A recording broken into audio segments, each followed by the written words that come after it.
afternoon, guys. So you can see here we are currently backstage and we are joined by Mr. Charlie Cullen, International Artistic Director for Toni and Guy and Label M, and he heads up the men's course within the Academy and delivers education globally, worldwide for Toni and Guy and Label M. So welcome, Charlie. Thanks very much. So guys, my name's Kevin Luchmun. So I'm going to be interviewing Charlie today and going to be asking him a little bit of questions, a bit more of an insight in his career, how he got into the hairdressing industry, where he started and what he's doing this present day. So Charlie, let's start off with, how long have you been hairdressing for and where did the journey more or less start? I've been a hairdresser for almost 15 years. So I started hairdressing when I was 16, and initially obviously you start your basic hairdressing career, sort of learning women's haircuts, blow drying, which is obviously something was an interest somewhere down the line. You know, for me, I think as soon as I started to learn men's hairdressing, which comes towards the end of your sort of 3-year sort of training or 2-year apprenticeship, that's something, you know, that I realised that, you know, something men's hairdressing was definitely a thing I wanted to focus on. Okay, cool. So where did the journey and the path kind of start with Toni and Guy and to this present day as well? So where did you start with Toni and Guy, and obviously just tell us a little bit more about your job role within Toni and Guy and Label M. A bit like your hashtag, started from the bottom, as you'd say. Yeah, you know, like anyone, I've done an apprenticeship, starting, it's like a 3-year apprenticeship, starting a small salon on the outskirts of London. It was a Toni and Guy. And you know, for me, I think all my training was done in salon, and it was about a year into me working there that I started to do all of my sort of education in like the Toni and Guy Academy. So I'd travel up to London 1 day a week, and I'd get taught by members of the art team, which is obviously like what I do now. Started off as an assistant, worked as a stylist in that salon, gaining experience.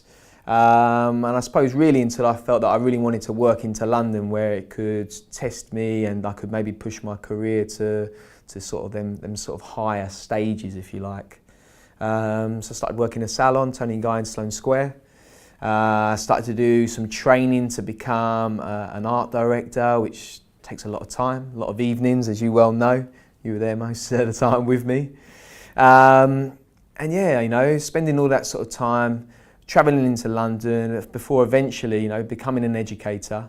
And that was always, I think, something that was a dream of mine. And it probably wasn't until my early days when I started my education, a year into my training, that I saw some of the art directors, people like Jodie Taylor, obviously, who's a men's hairdresser, someone that I suppose I looked up to and taught me from a young age, and thought, you know what, that's someone that I would like to be like, someone I would like to do that sort of job, really. So became an educator, saw that through, and really with the passion to specialise in men's and to sort of fly that flag really in the men's side of things, although obviously I do teach men's and women's. Okay, cool.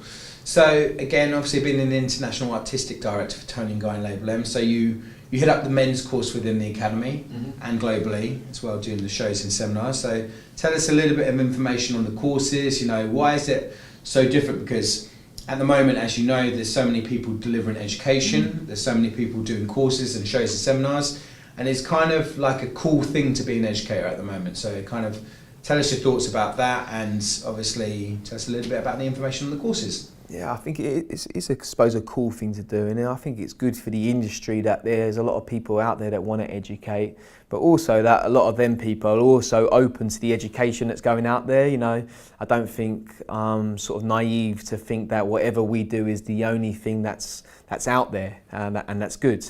Also, I think the fact that there is a lot of educators, it makes the better ones also stand out, which is great. What I feel that we do well within our academy is that we run a course which is a 3-day men's course, which is like a contemporary men's cutting course, is what we would sort of class it as. So we won't call it a barbering course, although what we do deliver is elements of barbering. And it's about bringing the student in from whatever level of experience, whether they want to focus on something like scissor over comb, so I suppose that's sort of classic principle of hairdressing. something that's a little bit more creative, looking at maybe clippering, fading techniques. And I suppose something that I would say that I specialise in is sort of longer men's hair. That seems to be, when we develop a collection over the last few years, it's something that really interests me. And I think that there's definitely a growing market for that in terms of people that want to be educated into cutting longer men's hair. So on this 3-day course, you're going to pretty much, depending on your level of experience or what you want to learn, we tailor the course to that individual. And that focus on all the principles of men's hairdressing. So, you know, rather than just focusing on one thing, we're trying to give a very broad sort of option in terms of styles. And when they want to learn something in particular, then obviously we can try our best to make sure that we deliver that for them. Okay, cool. So you touched on saying that you specialise in longer lengths of men's hair. So at the moment, I mean, this whole fusion of barbering and men's hairdressing is happening. Kind of tell us about sort of the understanding between what's the difference between men's hairdressing and barbering, and kind of like where you'd say you specialise in that category a little bit more, because like you're saying about the longer lengths of men's. I suppose it's really where you start your career. My foundation is hairdressing. You know, compared to like yourself is obviously barbering. So where I started, what I think I maybe have like a good understanding is sectioning hair, the importance of it, and the real technical aspect of sort of hairdressing, if you like.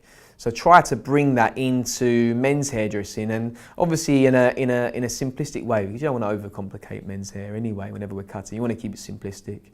And I think what we see at the moment is a lot of barbers, especially that come to our academy, especially if they're from outside Europe. So let's say we get a lot of South Americans that come over, a lot of the guys from Brazil who are unbelievable at fading. And what they want to learn is actually a lot more of classic sort of graduation through fingers, scissor over comb, the sectioning, their hand position, and a lot of the discipline that sometimes maybe that they don't have in their initial training. That's not to say that happens in barbering as a general overview at all, because I wouldn't suggest that in the slightest, but it seems to be that's the way for, especially in sort of South America, we get a lot of them guys that come over.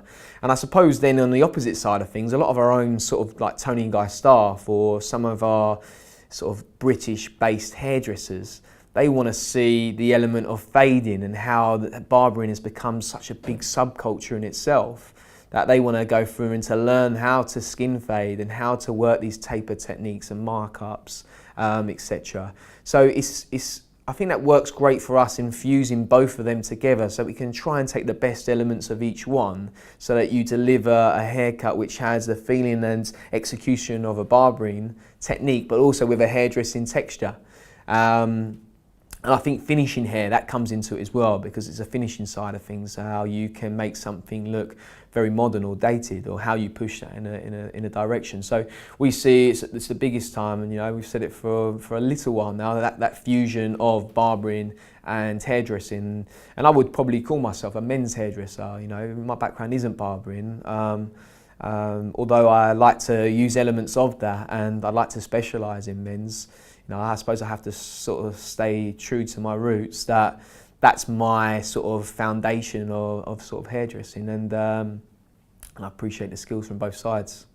Cool. Also, question I wanted to ask you is, why do you educate? Why do you enjoy doing what you do? You know, what is it about the education side of things? What makes you want to get up on stage opposed to just sitting behind or standing behind a chair and cutting hair, and just working your 9 till 6 or 12 till 9 in the salon? You know, why do you do it? You know, it's not for everyone, and I don't think that if you don't educate, it's not a bad thing. There's some people that work amazingly well and run in a salon and go to management side of things, or a business owner. For me, that's something I would also like to explore, I think, at a later date. But I educate, I suppose, for the feeling of being able to take someone maybe from little experience or some experience and showing them a new skill. I think a job as a hairdresser we work a lot on appreciation. That's our reward, really. And when someone appreciates a wicked haircut that you've done as a client base, or when you've taught a student and you can see the way that they feel, as maybe as cheesy as that sounds, you know, seeing the appreciation or the understanding they've come with something, they've actually left with something else is fantastic, you know. So for me, an educator, I've obviously looked up to previous people that have sort of done that, and being able to travel the world, especially, you know, I think especially in the side of sort of British hairdressing and barbering is so big at the moment that it's sort of dominating Europe, and actually, as you well know, starting to travel the rest of the world. So to have that option to travel, you know, whether it's to Russia or I think I'm going to Korea in 6 weeks. You know, I never dreamt as a 16-year-old hairdresser in Uxbridge that I'd be going to South Korea doing a few men's haircuts on the stage. You know, it's mad. And I think sometimes you've got to pinch yourself, but I enjoy it. It's hard work, and it is difficult, and it is nerve-wracking the first time that you sort of do any sort of educational work. But I feel that, you know, I think you've got to be a likeable person, friendly to get on with, and that's the best way to transfer information, is when you have that sort of connection with other people and other hairdressers. Cool. So finally, we are here at Salon International, and there's a lot of inspiration that's happening throughout this show. And any top tips, advice, or anything that you'd like to give to any young people trying to become towards the stage that you're doing, like you're saying, travelling and obviously doing the shows and stuff? I think you just got to take the opportunities, really. There's a lot of companies out there that obviously look for for educators, but I think you have to sort of be true to yourself. You know, I think eventually what tends to happen when you work hard, you get rewarded, and you get noticed. So I always think, you know, I've always made that extra sort of attention or dedication to be good at my job. So I feel once you are a wicked hairdresser or a barber, and you feel that, you know, that's the next sort of level in your career, you start to see other people do what they do. And Salon International is a perfect place, because you can see lots of sort of platform artists and how they deliver things. And it's until you see people delivering this sort of education to high standard or presentations that you can see, okay, that's the level, that's the bar. But you do you, do you know what I mean? I wouldn't be trying to do something that I didn't feel was my taste or my strengths. You know, I feel that for a little while I've been sort of tried to sort of fly the flag maybe for like longer hairdressing and men's. And it just so happens probably now that it's probably a moment that actually it's starting to sort of peak. And like yourself, you always do you. And I think as long as you're true to yourself, then, you know, you're going to get noticed eventually. And with hard work and dedication, like anything, that's the only way that you're ever going to climb to the top. So take the opportunities, put yourself out of your comfort zone as well, because it's not only until you do that and you put yourself in a situation that you get that buzz and that adrenaline, and you think this could be for me. Okay, cool. So once again, thank you very much, Charlie Cullen, for the interview. Thank you very much. Thank you very much for Larry Campbell for giving me the opportunity to interview Charlie, who's a very dear friend of me. So guys, signing out. Thank you very much from Salon International Live 2017 and Barber Evo. Bye bye. Thanks, Ken. Thanks, Larry. Well done.